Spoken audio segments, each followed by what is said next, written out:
Once upon a time, in a quiet town, there lived a young woman named Kemi. Kemi was a dedicated medical student, determined to make a difference in the world. Late one night, after leaving her boyfriend Ayo's house, she stumbled upon a distressed young woman named Ada sitting by the roadside. Ada, who was visibly pregnant, was in clear pain and despair. Kemi, concerned for the stranger's well-being, approached her and asked what she was doing out so late. Through tears, Ada revealed her tragic story. She was disowned by her father for getting pregnant out of wedlock, and her mother had passed away during childbirth. With no family to turn to, Ada had nowhere to go. Moved by compassion, Kemi decided to take Ada back to Ayo's house, as her own home was far away. When they arrived, Ayo was surprised and somewhat uneasy that Kemi had brought a stranger to his home. However, after hearing Ada's plight, he reluctantly agreed to let her stay. As they were discussing what to do next, Ada suddenly cried out in pain. Kemi, with her medical training, quickly realized that Ada was in labor. With no time to waste, Kemi instructed Ada on what to do, despite her weakened state from days without proper food or water. Kemi urged Ada to push with all her remaining strength, knowing that both her life and the baby's were at risk. After what felt like an eternity, the room was filled with the cries of a newborn baby. Kemi carefully cut the umbilical cord and cleaned the baby, but when she turned to Ada, she realized something was terribly wrong. Ada had passed away during childbirth.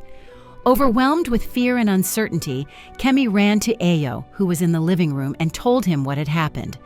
Ayo, now in a state of panic, feared the consequences of being found with a dead woman in his home.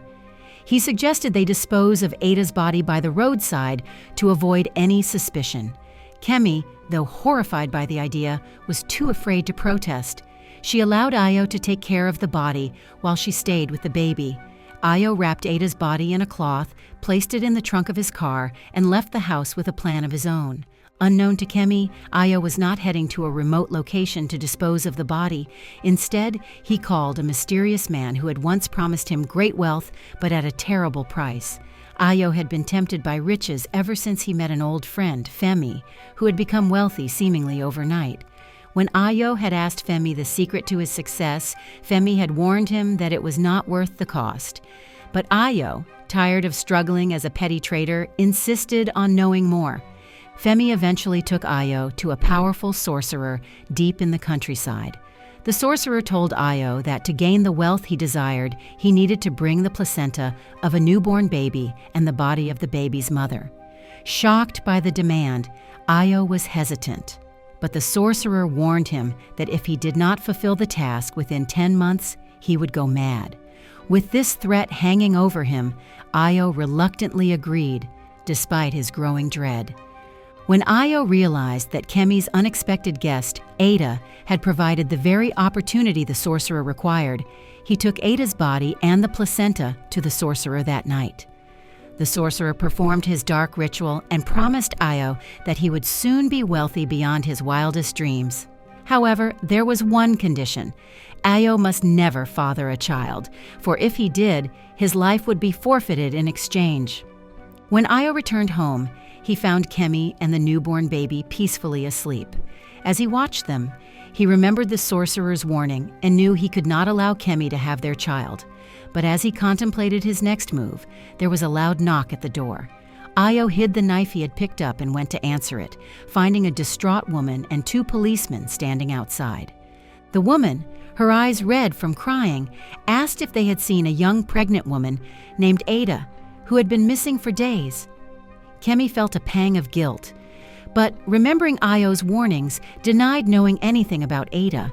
The police thanked them and moved on. But the woman's sorrowful face haunted Kemi. The next day, the news of a young woman's body being found by the riverside spread throughout the town. Kemi watched the news in horror, realizing it was Ada. The broadcast mentioned that Ada came from a wealthy family that had fallen on hard times, leading to her unfortunate fate. Kemi was overcome with guilt, especially after hearing the story of Ada's life and the tragic circumstances that led her to that fateful night. Meanwhile, Ayo visited the sorcerer again, who congratulated him on successfully completing the task. The The sorcerer reminded Ayo of the conditions of his newfound wealth and handed him a pot, instructing him to keep it hidden and never let another soul see it.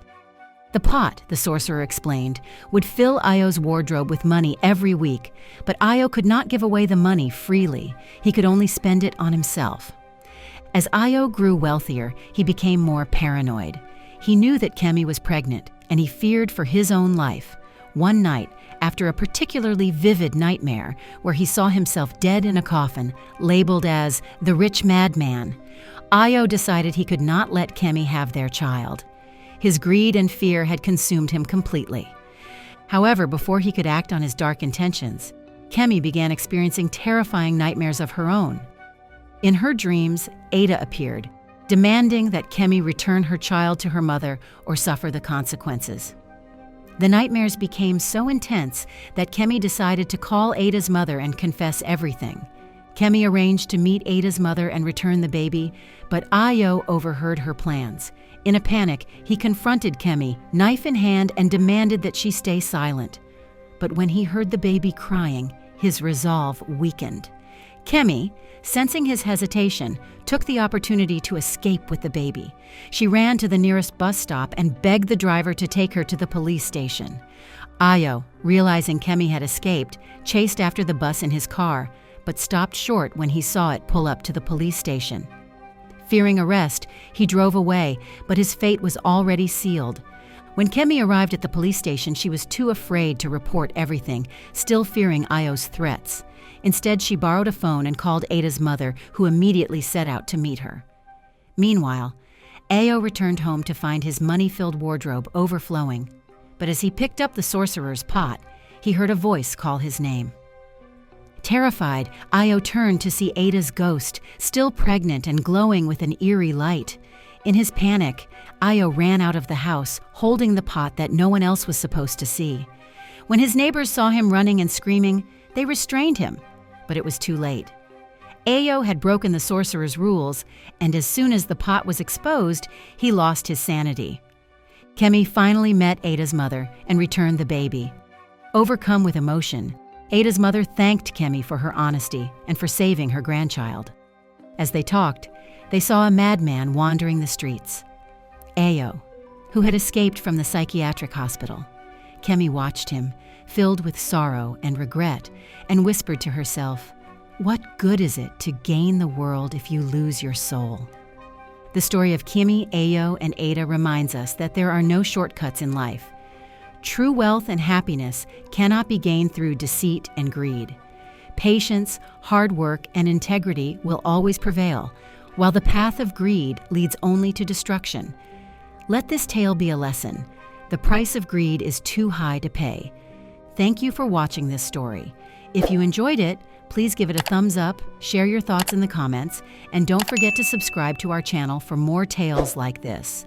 Stay safe, and remember, true wealth lies in a pure heart.